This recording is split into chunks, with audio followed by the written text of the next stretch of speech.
Question दिया है take 200 and 150 respectively as the assumed mean for x and y for a series of 11 values. Then dx is x minus 200. ये जो deviation दिया है dx, this is x minus 200, and dy, that is deviation of the y values, is y minus 150. And ये बाकी के totals दिए हुए हैं. समेशन ऑफ dx ये है 13, then summation of dx square, this is 2667. Next है summation of dy, this one is 42. Summation of dy का स्क्वायर is 6964, and लास्ट में दिया है summation of dx into dy, that is 3943, और 11 values का data है. So n, that is number of pairs of observations, is 11. हमें ढूंढनी है r की value, that is correlation coefficient. Now we know that r is not affected by shift of origin. यहाँ पर shift of origin use हुआ है, so हम r easily calculate कर सकते हैं using the formula n into summation of dx into dy minus summation of dx into summation of dy divided by, अब under root में आएगा n into summation dx square minus summation dx the whole square into same thing dy के साथ repeat करना है. So n times summation of dy square minus summation of dy the whole square. अब ये सब values इसमें हम substitute कर देते हैं. n की वैल्यू तो है 11, summation dx into dy, that is 3943, summation of dx है 13, summation of dy is 42, divided by, अब ये स्क्वायर रूट में आएगा 11 into, now dx square is 2667, this is 2667 minus summation dx का स्क्वायर, summation dx है 13, तो 13 का square times again n is 11, फिर dy स्क्वायर का टोटल है 6964 minus summation dy the whole square, summation dy है 42, तो इसका स्क्वायर. तो ये कैलकुलेट करने पर हमें r मिल जाएगा. Let us perform the calculations. 3943 into 11, that is 43373 minus 13 into 42, ये है 546.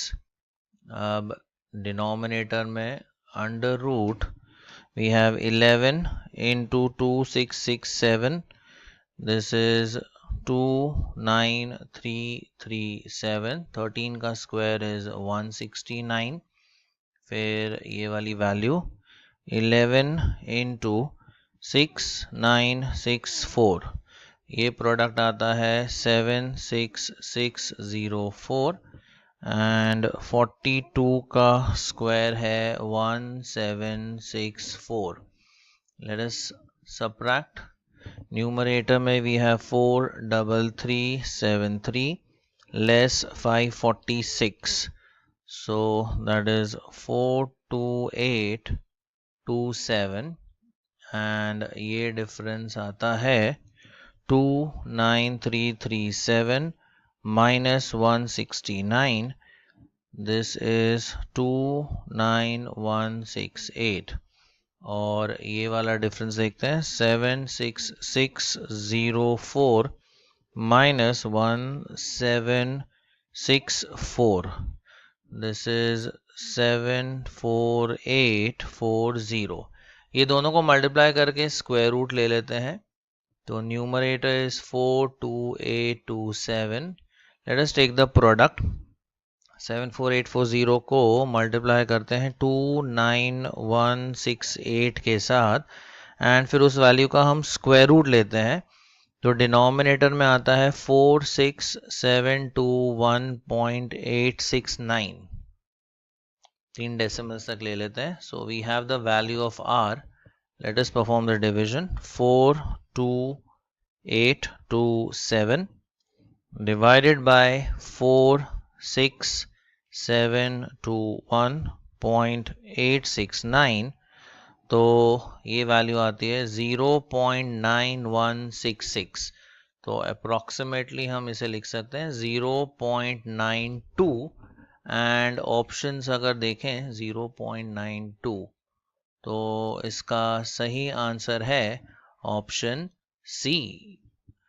Question दिया, the coefficient of correlation R between x and y when covariance between x and y is -16.5, variance of x है 2.89, variance of y है 100 is, तो हमें R की value ढूंढनी है.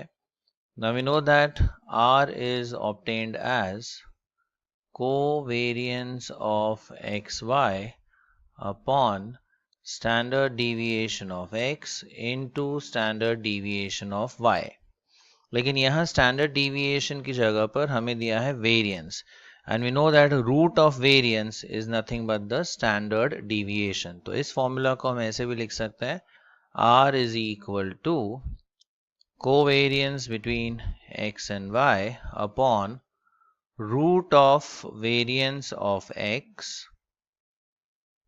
into root of variance of y. अब ये तीनों वैल्यूज इसमें सब्स्टिट्यूट कर देते हैं, so we get r is equal to -16.5 upon root of 2.89 into root of 100. ये फर्दर सिंप्लीफिकेशन अगर हम करते हैं, ये आएगा -16.5, इसका स्क्वायर रूट है 1.7 और इसका स्क्वायर रूट है 10. So we have -16.5 upon 17. तो ये डिवीजन परफॉर्म करते हैं हम. 16.5 divided by 17 is 0.97. So your answer is -0.97, and option अगर देखें तो इसका सही आंसर है ऑप्शन ए. क्वेश्चन दिया है, for some bivariate data the following results were obtained for the two variables x and y. x बार दिया है 53.2, y bar is 27.9, byx is -1.5 and bxy is -0.2. Question है, the most probable value of y when x is 60 is. तो यहाँ पे हमें y की value obtain करनी है at x equal to 60. Now we know that in order to predict y, that is missing value of y, हमें चाहिए y on x regression equation, और उसका फॉर्मेट है y minus y bar is equal to byx into x minus x bar. अब ये सारी values हमें दी हुई है, सो हम इजीली y की वैल्यू ऑब्टेन कर सकते हैं. So we have y minus y bar is 27.9, byx is -1.5, x की वैल्यू हमें दी हुई है as 60 and x bar is 53.2. So we obtain y minus 27.9 is, अभी ये फाइनल वैल्यू देखते हैं कितना आता है राइट हैंड साइड पे. 60 minus 53.2, that is 6.8 into 1.5, तो ये आ जाता है -10.2. So therefore y is equal to, ये इस तरफ ट्रांसफर कर देते हैं, 27.9 minus 10.2. So y is equal to, let us subtract 27.9 and 10.2. So answer आता है 17.7, which is option D.